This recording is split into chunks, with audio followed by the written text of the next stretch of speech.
اعوذ باللہ من الشیطان الرجیم بسم اللہ الرحمن الرحیم قال فرعون وما رب العالمین قال رب السماوات والارض وما بینہما ان کنتم موقنین قال لمن حولہ الا تستمعون قال ربکم ورب آبائکم الاولین قال ان رسولکم الذی ارسل الیکم لمجنون قال رب المشرق والمغرب وما بینہما ان کنتم تعقلون قال لئن اتخذت الہا غیری لاجعلنک من المسجونین۔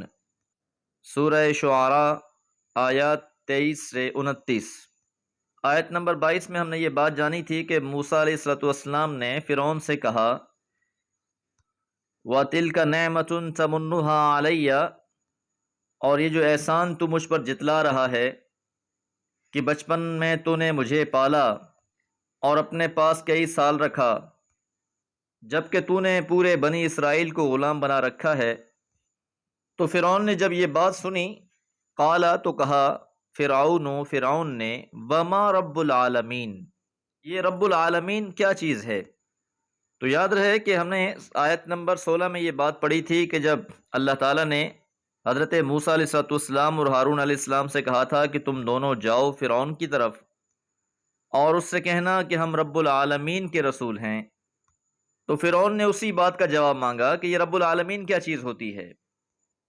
اس کے احسان جتلانے کا جب جواب موسیٰ علیہ السلام نے دے دیا تو اس کے پاس کوئی اور بات نہ بچی، تو اس نے موسیٰ علیہ السلام کے دعوی رسالت کا مذاق اڑانے کی کوشش کی کہ یہ رب العالمین کیا چیز ہے کہ جس کی طرف سے تم رسول بنا کر بھیجے گئے ہو۔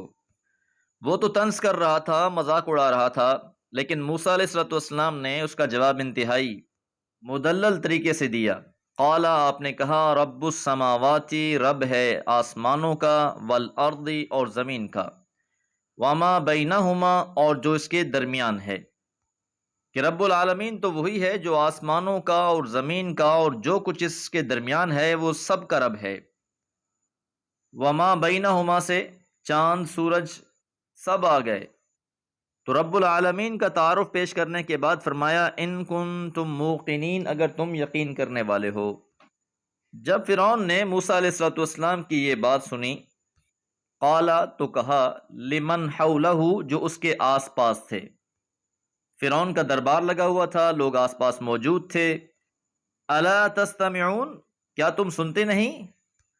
کیونکہ جو جواب موسیٰ علیہ السلام نے فرعون کو دیا تھا اس نے فرعون کے تکبر کو توڑ کر رکھ دیا تھا، تو وہ اپنے درباریوں کی طرف متوجہ ہو کر بولا کہ دیکھو یہ شخص کیا کہہ رہا ہے۔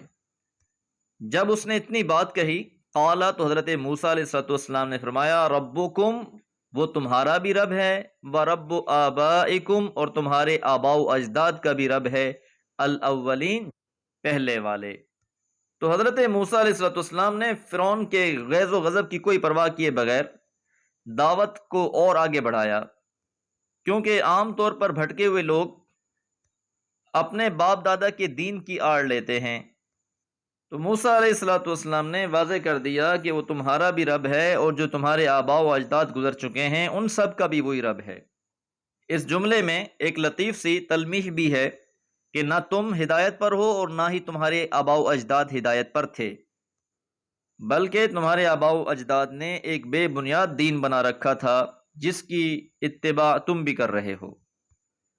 تو فرعون ایک طرف تو خود سورج کی عبادت کرتا، دوسری طرف لوگوں کو اپنی عبادت پر لگا رکھا تھا، تو ان کے سامنے دعوت رکھی کہ اصل عبادت تو اللہ کی ہونی چاہیے جو تمہارا بھی رب ہے اور تمہارے آباء و اجداد کا بھی رب ہے، سو تم نے اسے چھوڑ کر جہالت اور گمراہی کی راہ اختیار کی ہوئی ہے۔ موسیٰ علیہ السلام کے اس جواب سے فرعون کو اور غصہ آیا۔ قالا، کہا، انا رسولکم، بلا شبہ تمہارا رسول، الذی ارسل الیکم، جو تمہاری طرف بھیجا گیا ہے، لمجنون، مجنون ہے۔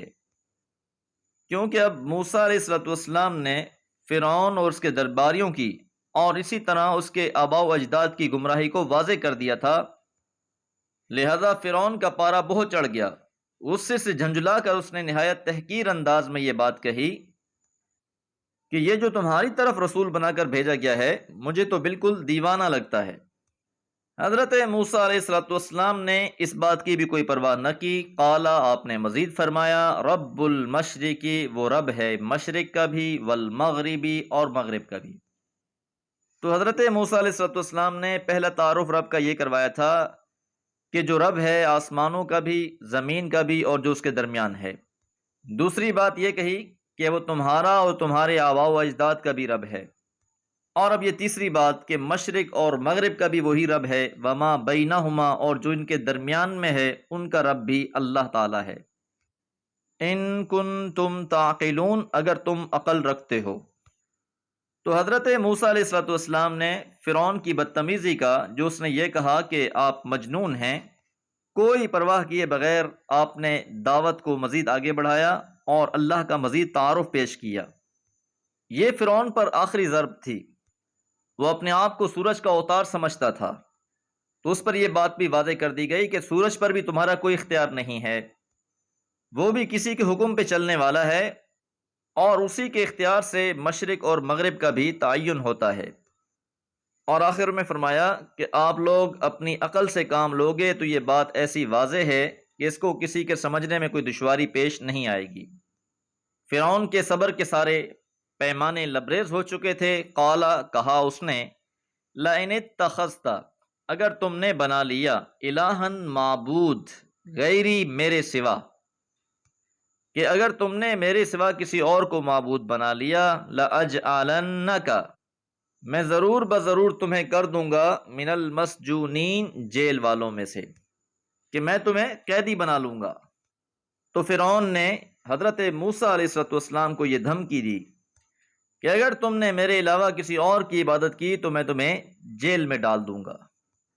حضرت موسیٰ علیہ الصلوۃ والسلام کا فرعون کے دربار میں کھڑے ہو کر علل اعلان اس طرح دعوت توحید پیش کرنا اور اس کی خدائی کو چیلنج کرنا، یہ اتنا بڑا کام ہے، اتنا عظیم کام ہے کہ اسلام میں بھی اسے جہاد اکبر کہا گیا ہے۔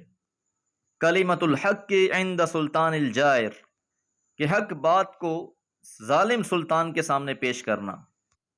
دعا ہے اللہ تعالی ہم سب کو حق کا ساتھی بنا دے، اللہ تعالی ہمیں حق کہنے والا اور حق کے ساتھ کھڑے ہونے والا بنا دے۔ وما علیہ الا البلاغ۔